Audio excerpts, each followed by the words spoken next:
fans.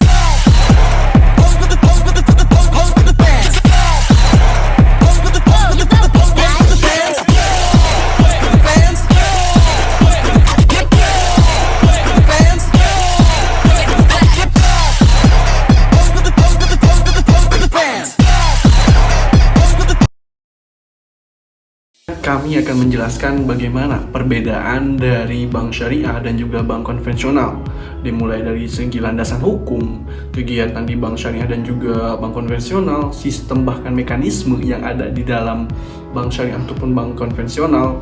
Bahkan akan dijelaskan juga mengenai prinsip-prinsip dalam akad yang digunakan yang ada di bank syariah. Serta yang terakhir itu akan ada urgensi dari bank syariah. Untuk lebih jelasnya, mari kita simak penjelasan dari rekan-rekan saya. Berikut ini saya sampaikan landasan hukum dari bank konvensional dengan bank syariah. Yang pertama ada dari bank konvensional. Bank konvensional beroperasi berdasarkan prinsip sistem keuangan yang mengutamakan bunga atau riba dan transaksi yang dilakukan mengikuti hukum perdata dan perbankan umum. Nah, landasan hukum utama bagi bank konvensional ada beberapa. Yang pertama itu dari Undang-Undang Republik Indonesia Nomor 10 Tahun 1998 tentang Perbankan yang mengubah Undang-Undang Nomor 7 Tahun 1999 atau 1992 tentang Perbankan. Undang-undang ini menjadi dasar hukum bagi operasional perbankan konvensional di Indonesia. Yang kedua ada Peraturan Bank Indonesia yang mengatur tentang ketentuan teknis dalam operasional bank, termasuk kebijakan moneter, suku bunga, dan praktik perbankan lainnya. Yang ketiga ada Undang-Undang Republik Indonesia Nomor 21 Tahun 2011 tentang Otoritas Jasa Keuangan atau OJK yang memberikan tugas pengawasan terhadap seluruh sektor jasa keuangan termasuk bank konvensional. Nah, itu dia landasan hukum dari bank konvensional. Selanjutnya ada landasan hukum dari bank syariah. Nah, bank syariah beroperasi berdasarkan prinsip syariat Islam yang menekankan pada larangan riba atau bunga, gharar, ketidakpastian, maisir, perjudian, dan investasi pada kegiatan yang haram.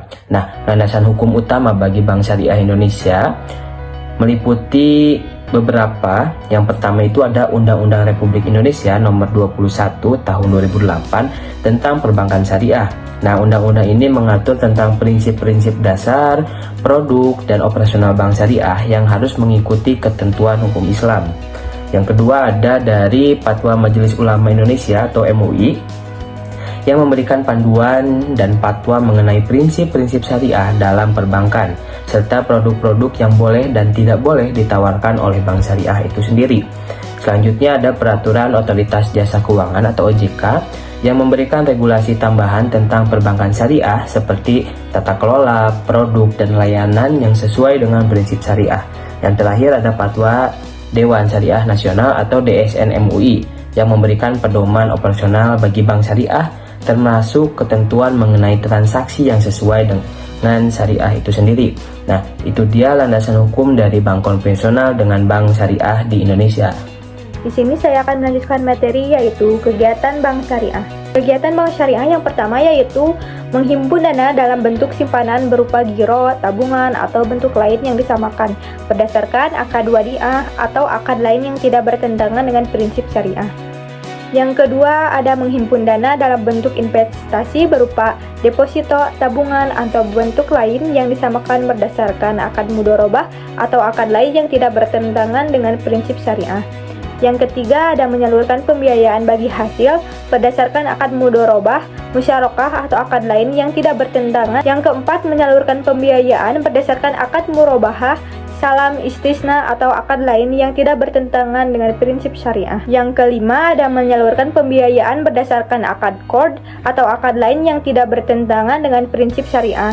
Yang keenam ada menyalurkan pembiayaan penyewaan barang bergerak atau tidak bergerak kepada nasabah berdasarkan akad ijaroh atau sewa dalam bentuk ijaroh muntahiyah bitamlik atau akad lain yang tidak bertentangan dengan prinsip syariah. Yang ketujuh melakukan pengambil alihan utang berdasarkan akad hiwalah atau akad lain yang tidak bertentangan dengan prinsip syariah. Yang kedelapan melakukan usaha kartu debit atau kartu pembiayaan berdasarkan prinsip syariah. Yang selanjutnya ada membeli, menjual, atau menjamin atas risiko sendiri surat berharga pihak ketiga yang diterbitkan atas dasar transaksi yang berdasarkan prinsip syariah seperti akad ijaroh, musyarakah, mudorobah, murobahah, kafalah, atau hiwalah.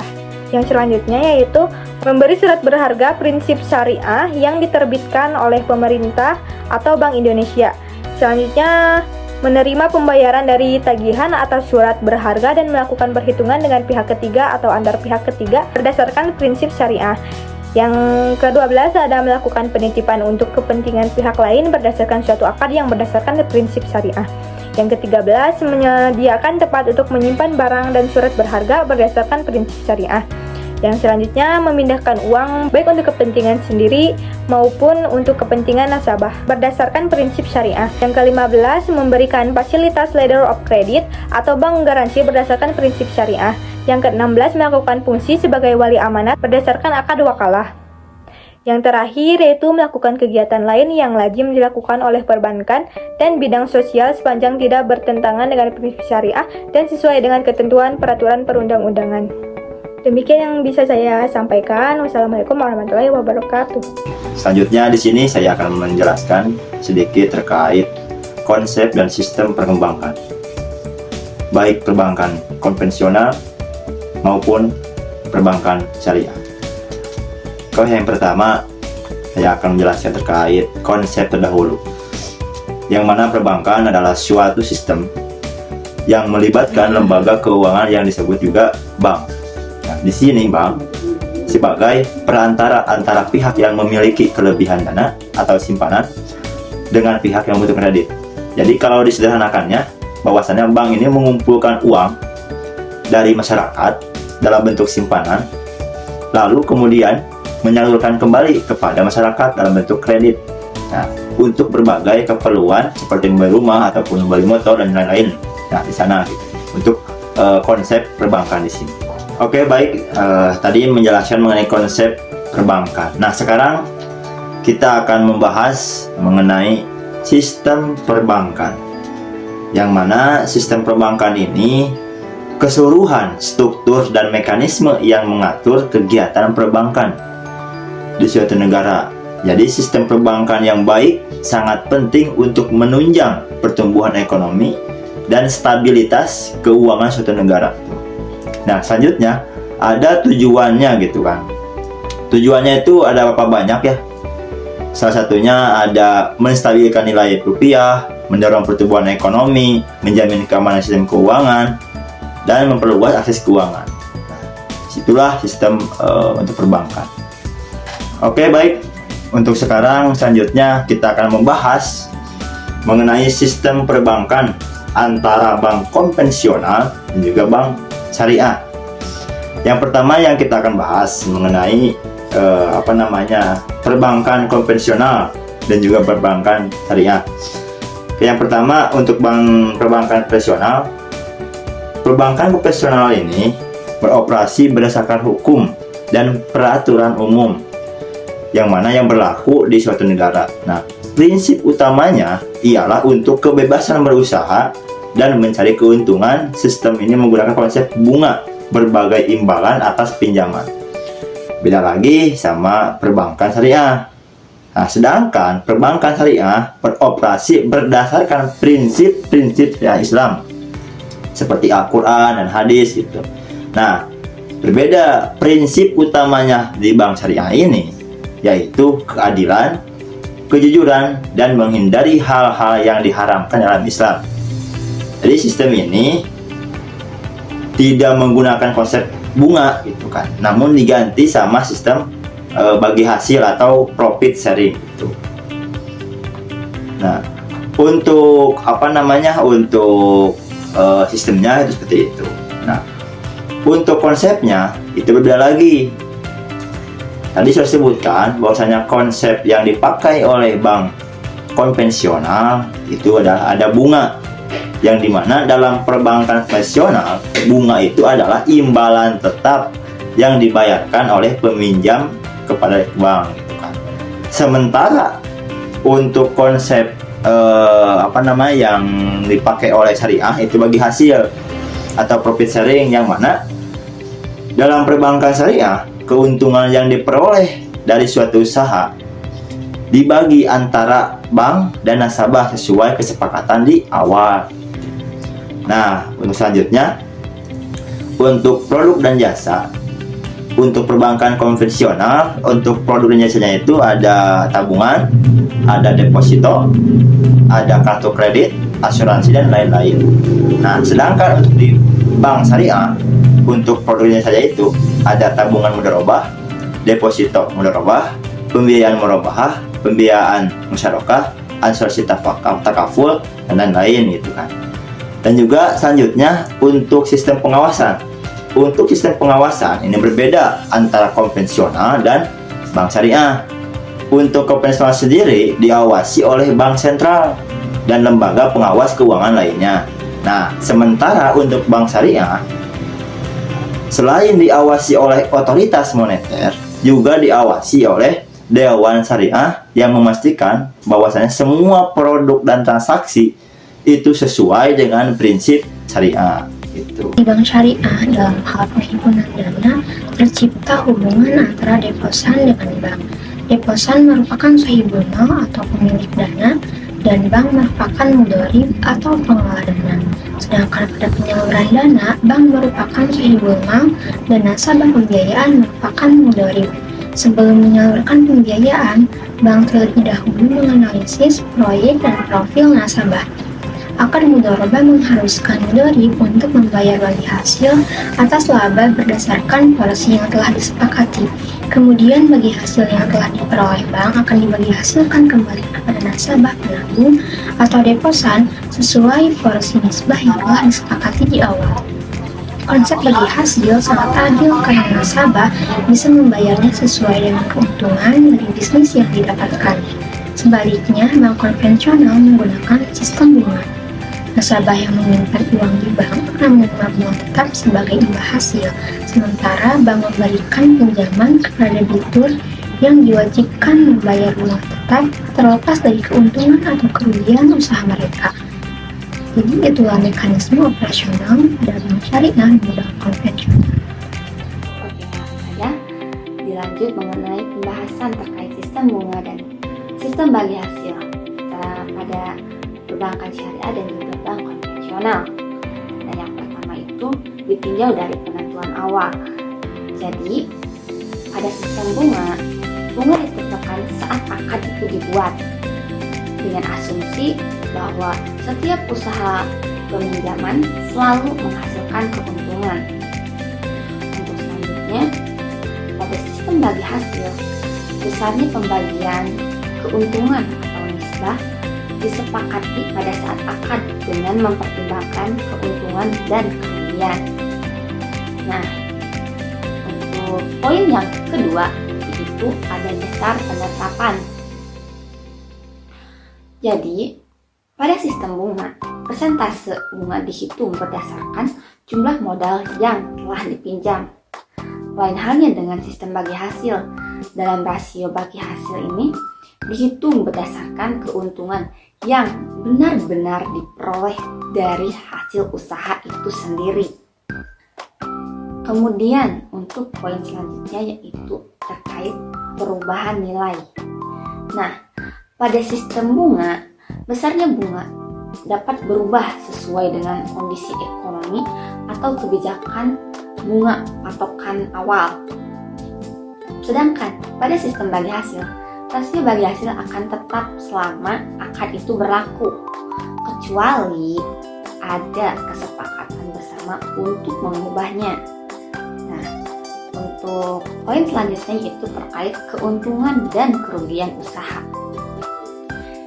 Dalam sistem bunga, pembayaran bunga tetap dilakukan tanpa melihat apakah usaha peminjaman mengalami untung atau bahkan sebaliknya mengalami rugi. Sedangkan pada sistem bagi hasil, pembagian hasil tergantung pada keuntungan usaha. Jika usaha rugi, kerugian akan ditanggung bersama-sama. Untuk poin selanjutnya yaitu keuntungan ekstra. Dalam sistem bunga, jumlah bunga yang dibayar tetap meskipun keuntungan usaha peminjam meningkat. Lain halnya pada sistem bagi hasil. Semakin besar keuntungan usaha, semakin besar pula pembagian laba kepada pihak yang terlibat.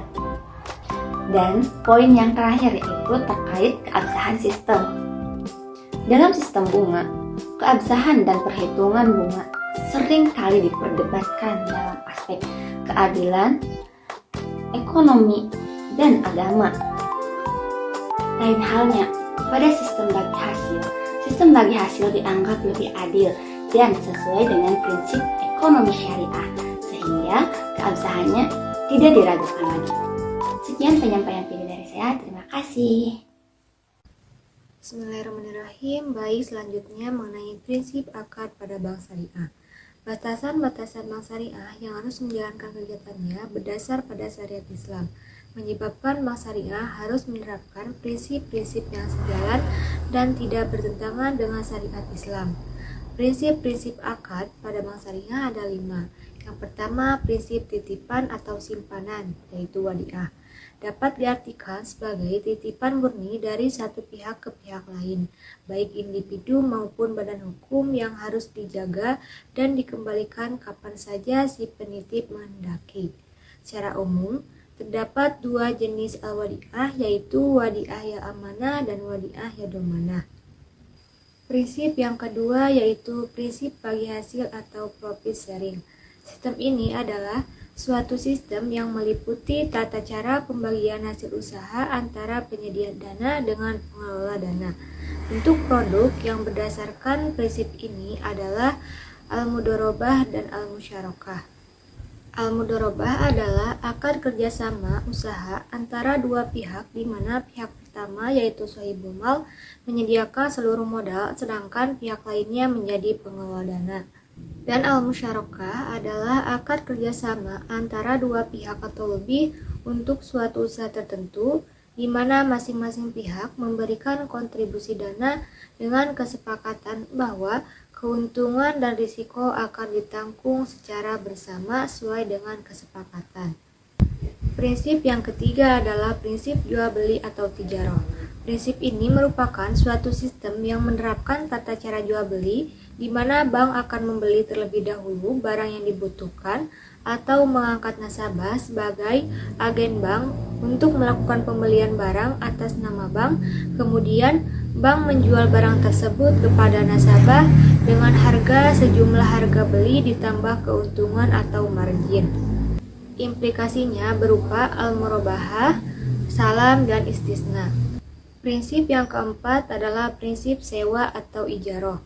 Al-ijarah adalah akad pemindahan hak guna atas barang atau jasa melalui pembayaran upah sewa tanpa diikuti dengan pemindahan hak kepemilikan atas barang itu sendiri. Al-ijarah terbagi kepada 2, yaitu ijarah sewa murni dan ijarah al-mutayyah bitamlik, merupakan penggabungan sewa dan beli, di mana si penyewa mempunyai hak untuk membeli barang pada akhir masa sewa. Prinsip yang terakhir adalah prinsip jasa atau fee-based service. Prinsip ini meliputi seluruh layanan dan pembiayaan yang diberikan bank. Bentuk produk yang berdasarkan prinsip ini antara lain wakalah, kafalah, hawalah, rahan, dan kod.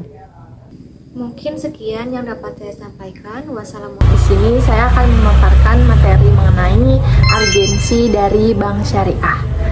Nah, urgensi bank syariah itu merujuk pada pentingnya keberadaan bank syariah dalam sistem ekonomi, terutama untuk memenuhi kebutuhan masyarakat yang menginginkan layanan keuangan yang sesuai dengan prinsip-prinsip syariah. Berikutnya yaitu ada beberapa alasan utama yang menjelaskan urgensi bank syariah. Yang pertama ada kepatuhan terhadap syariah. Bank syariah itu beroperasi berdasarkan prinsip-prinsip ekonomi Islam yang melarang riba atau bunga, goror atau ketidakjelasan, dan maisir spekulasi. Hal ini menjadi solusi bagi umat muslim mengenai adanya urgensi dari bank syariah. Bank syariah juga mempunyai produk berbasis akad seperti mudharabah atau bagi hasil. Mudharabah itu adalah investasi di mana keuntungan dibagi sesuai dengan kesepakatan. Lalu ada murabahah, jual beli, yaitu pembiayaan barang dengan margin keuntungan yang jelas. Lalu ada ijarah atau biasa kita sebut dengan sewa.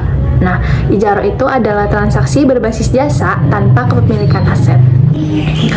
Lalu untuk alasan kedua yaitu pemberdayaan ekonomi umat. Bank Syariah memiliki peran strategis dalam pemberdayaan ekonomi masyarakat melalui pendanaan sektor real, yaitu membantu usaha kecil dan menengah atau UMKM dengan skema pembiayaan yang adil dan sesuai syariah. Lalu yang kedua, program sosial seperti mengelola dana zakat, infak, dan sedekah untuk pengentasan kemiskinan dan meningkatkan kesejahteraan sosial masyarakat. Lalu untuk alasan ketiga yaitu menghindari praktik yang merugikan. Sistem bunga dalam bank konvensional sering dianggap memberatkan karena yang pertama membebankan bunga tetap meskipun debitur merugi. Lalu yang kedua, potensi eksploitasi terhadap nasabah yang tidak mampu melunasi hutang. Bank Syariah menghindari praktik ini dengan menerapkan sistem bagi hasil yang lebih adil dan transparan. Lalu untuk alasan yang keempat yaitu stabilitas ekonomi. Bank Syariah juga mendorong efektivitas ekonomi yang berbasis sektorial sehingga mengurangi ketergantungan kepada instrumen keuangan spekulatif.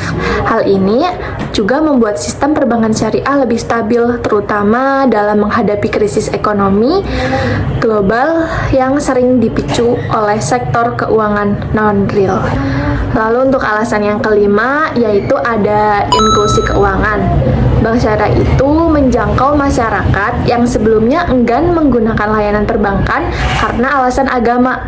Dengan menawarkan produk berbasis syariah, Bank Syariah mampu meningkatkan tingkat inklusi keuangan, khususnya di negara-negara dengan mayoritas penduduk muslim. Untuk alasan yang keenam, yaitu meningkatkan keadilan sosial.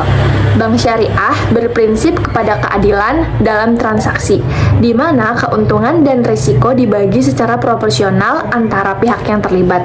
Selain itu, fokus pada sektor real dan dana sosial mendorong pemerataan kesejahteraan. Lalu untuk alasan yang terakhir, yaitu dukungan terhadap pembangunan ekonomi.